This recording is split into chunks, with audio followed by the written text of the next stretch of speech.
It's neck day here in the workshop as we begin turning this maple board into an acoustic guitar neck. I'm Jeff, you're watching Home Built Workshop.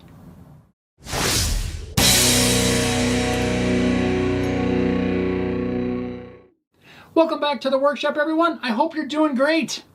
We've got a maple board in front of us that at the moment doesn't look at all like a guitar neck. We're going to change that.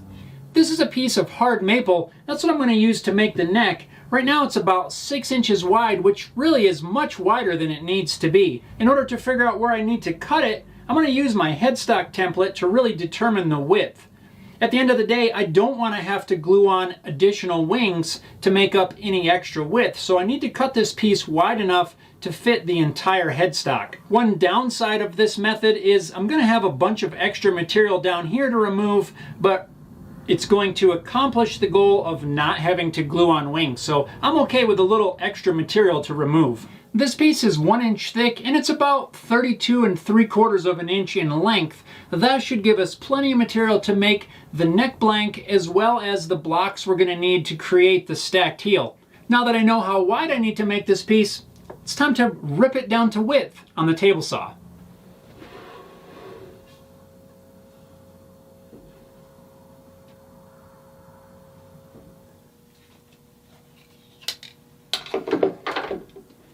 And this is how plans change. Just as I was getting ready to pick this board up and set it on the saw, as I reached down and grabbed this, I noticed there's a little crack right there. And that is right where my headstock would land. Now you might say, well, just flip it over and put the crack on the other side and use this section. And while that would work, and my piece would fit, the section that I was going to rip off is a little more rift sawn. This is flat sawn here, and I was going to roll with that flat sawn piece. I'm totally fine using flat sawn, but I don't want to use rift sawn, so that's why I don't want to take my neck blank out of this side, because there's a little section that's flat sawn and then it goes into pretty good rift sawn. Well, after a little bit of head scratching, I think I've got a plan. And really, it's the same as my original plan. I'm going to proceed with ripping this piece down, except I'm going to cut off that cracked portion. I will lose some material there, but to make up for that, I found the offcut from this board right here. So I'll just take whatever I'm missing for the stacked heel off of this, and technically it's all from the same piece of wood. So it's no big deal. Let's get to cutting. Look at that. I just snapped it in half. Actually, I just forgot to hit record while I cut that. Now I need to remove the portion that has that crack. With the crack removed, I can now begin laying out where I need to make the cuts for my scarf joint.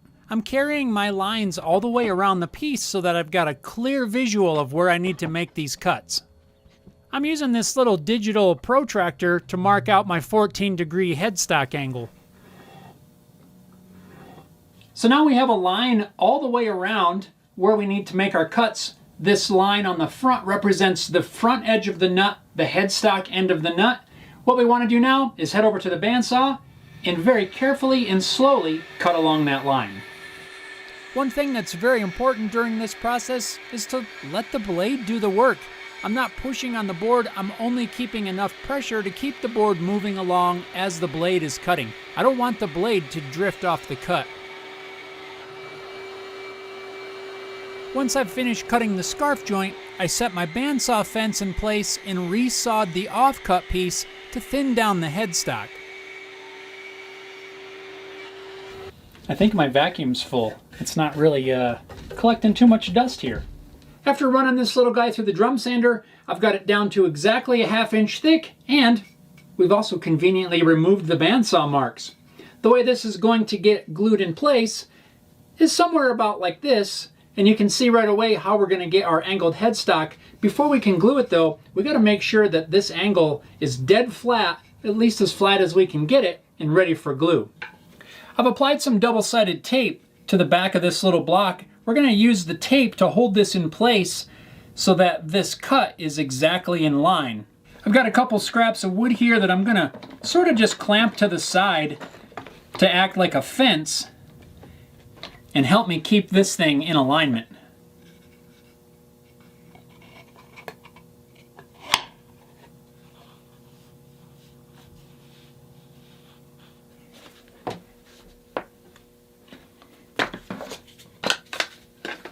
I've tried to secure this thing as secure as possible so that I can use a sharp block plane and try to flatten this as much as I can before switching over to a sanding block.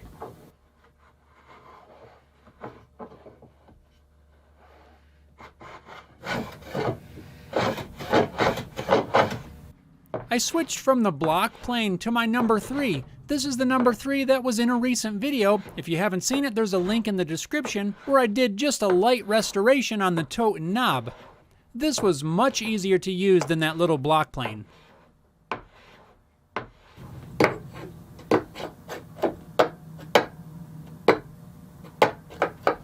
After planing the surface reasonably flat, I'm going to chalk it up and then use a nice flat sanding block to finish flattening everything out.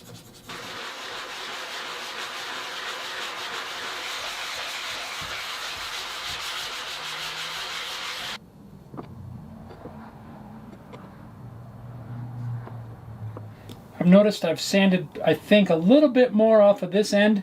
So as I finish sanding this last little bit of bandsaw marks out, I want to try to put just a little more pressure over on this side to even out that angle. I'm trying to keep everything square all the way across.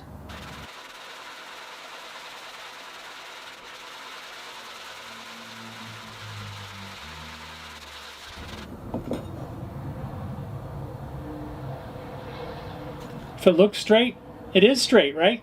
Isn't that what they say? Now I need to take some time and do some very careful layout before I make any more cuts on here. I'm hoping to get the blocks for my stacked heel out of the end, but I need to know the dimensions of where the 14th fret's going to be, where the end of the tenon's going to be, where the fretboard's going to start, all that important stuff. So I'm going to take the dimensions from my plan, transfer them very carefully as I can, onto our neck blank. With those dimensions marked out, now I'm going to measure and mark out for the blocks for the stacked heel. I measured the thickness of the body and kind of did a little math compared to the numbers on the plan, and I'm pretty sure that I only need 2 blocks to glue onto the bottom of this neck blank to make up enough thickness for the heel of the neck. So turns out, pretty sure I'm going to be able to get everything I need out of this waist piece, which is cool.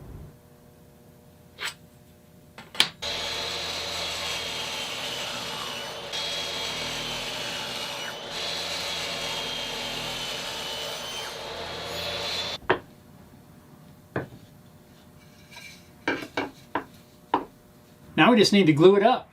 So here's kind of my wonky setup for gluing this up. I've got the neck blank clamped square to my tabletop. Down here where we're going to build the stacked heel, I've got a stop block located right at the end so that when we put our blocks in place, they can't slide that way. I've got a little scrap of wood, maybe you can barely see that guy there, to keep it from sliding back. I'm going to glue this stacked heel one piece at a time. I could do them both at the same time, but I think it's just going to be a little bit less of a headache to do them one at a time. I plan to add some glue, clamp this in place with some cawls. I've got my cawls already, I've got my clamps already.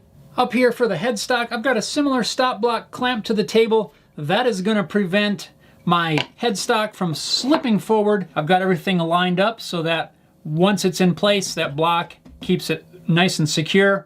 Again, a couple of cawls. I've wrapped some packing tape around there, so I'll be able to put those in place and get everything clamped up.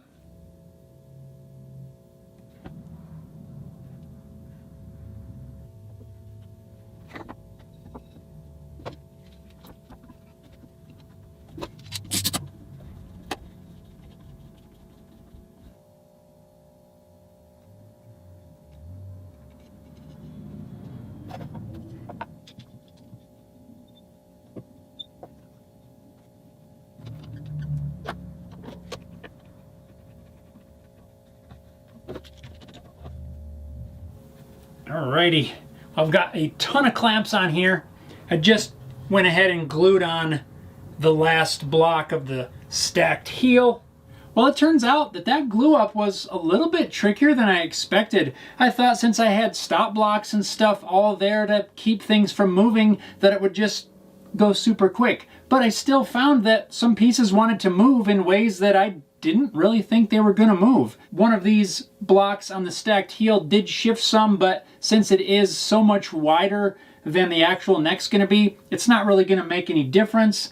I've got enough material on the end so that I can still get everything nice and flush, as well as on the side. So even though that one moved around a little bit for whatever reason, it's going to be fine.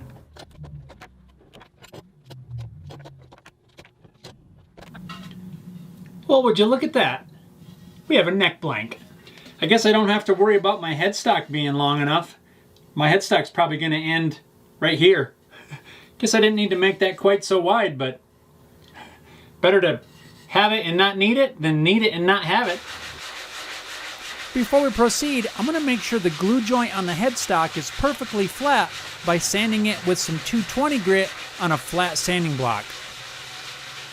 Next, I want to cut the channels for the truss rod and a couple of carbon fiber rods, so we need to do a little more layout. I'm going to lay out several lines on this neck blank. The first is going to be the main center line that's going to run from the end of the headstock all the way down to the tail block. That is the most comically huge headstock I have ever seen. With the main center line laid out, now I can measure out where I'm going to cut the 1/8 inch channels for the carbon fiber rods. I typically put mine about an 1/8 inch off of either side of the truss rod. The last piece I need to mark out is where the end of the truss rod's going to be. That way I know how far to cut the channel. Time for some more double-sided tape. Now I can place my truss rod routing jig on here, stick it down on the center line, and we're ready to start cutting the truss rod slot. I got my cordless router set up with a 1/4 inch straight cutting bit. Let's do this.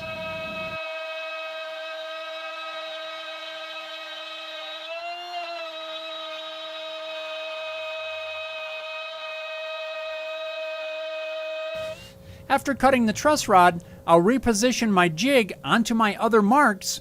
I'll swap out my router bit for an 1/8 inch straight cutting bit, and I can cut the channels for the reinforcing rods.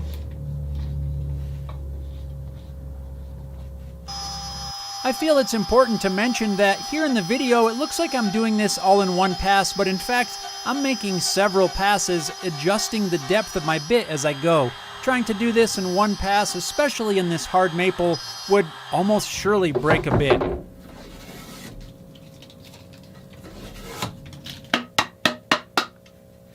There's our truss rod slot and a couple channels for the carbon fiber rods.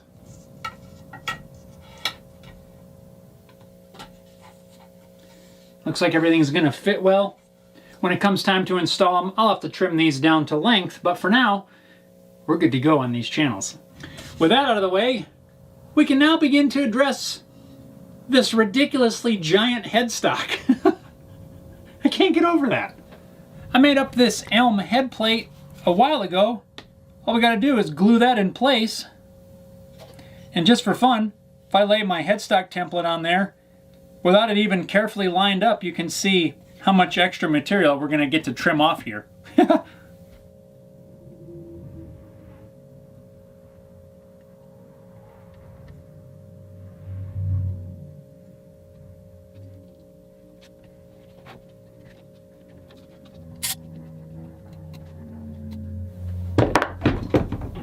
Whoa.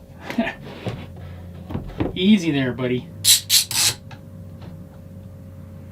Once the glue on the head plate is dry, I'll use this super simple plywood jig to trim the head plate flush right where the headstock angle begins. Of course, there seems to always be a little bit of squeeze out to remove with a chisel. Now I believe we're ready to attach the headstock template using some double-sided tape, then we'll pin it in place by drilling some pilot holes at the drill press. I've transferred my center line onto the back of the neck, as well as a line that represents the angle of the headstock. That way I know where the end of the headstock is. I've got some center lines on my template that I'm going to use to help me line everything up.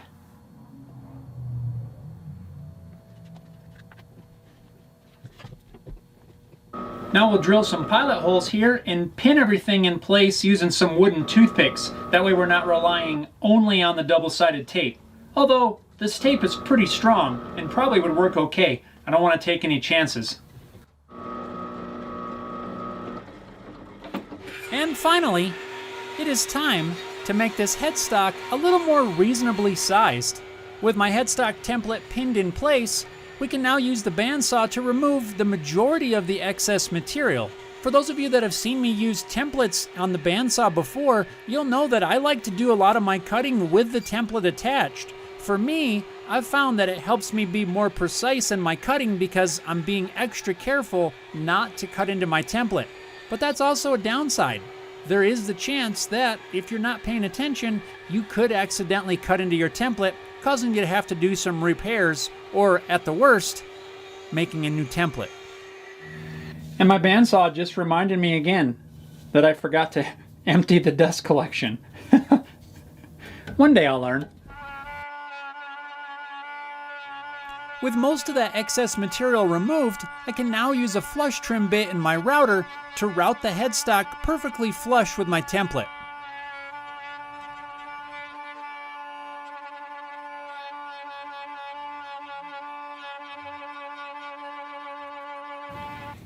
I think my bit's getting dull.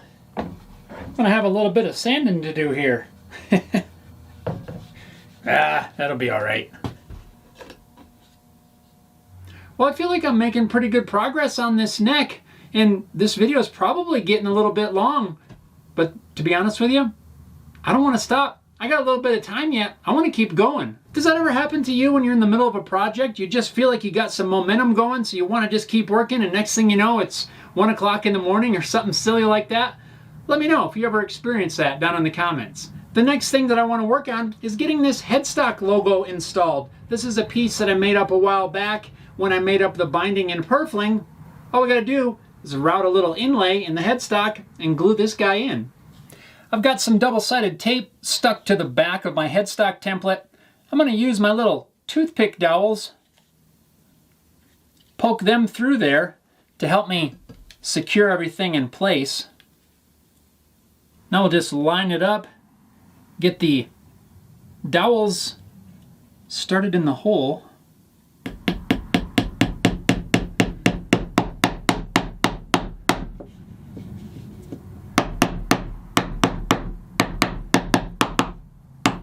Now I've got my inlay cut out, aligned on the center line. We're ready to route that out. When I route this out, I'm only going to route the depth of this inlay because I want this to be perfectly level with the headstock once this is installed.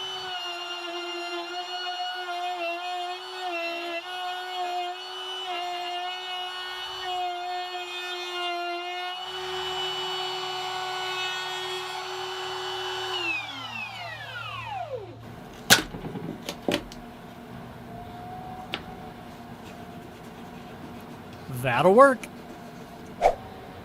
Since I'm going to use some purfling between the inlay and the actual head plate, I need to first bend the purfling so that it fits into those tighter corners. To do that, I'm using my branding iron as sort of a bending iron to lightly bend this purfling into shape. Now, is this the perfect solution? I'm not really sure, but it accomplishes the task that I need to get done. I guess that makes it the perfect solution.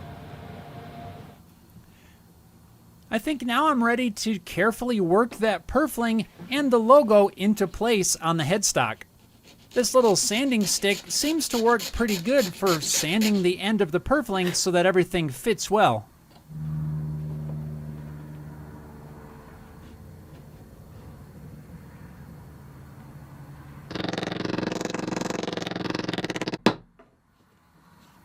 To hold everything in place, I'll wick in some thin CA glue.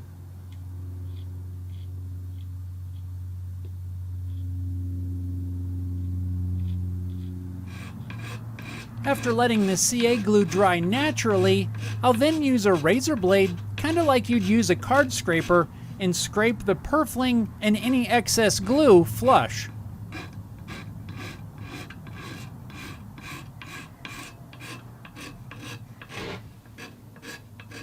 I think that looks pretty darn good.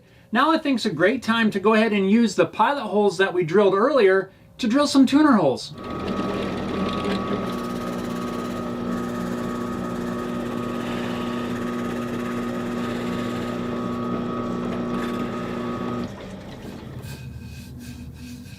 There it is.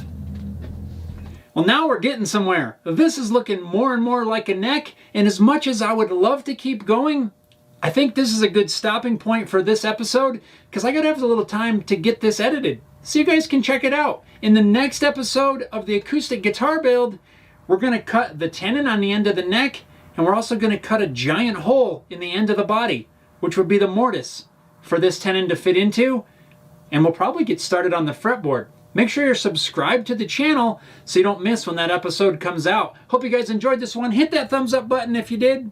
Apparently, algorithms, all that nonsense, I don't know. Thanks a lot for watching, everyone. We'll see you next time.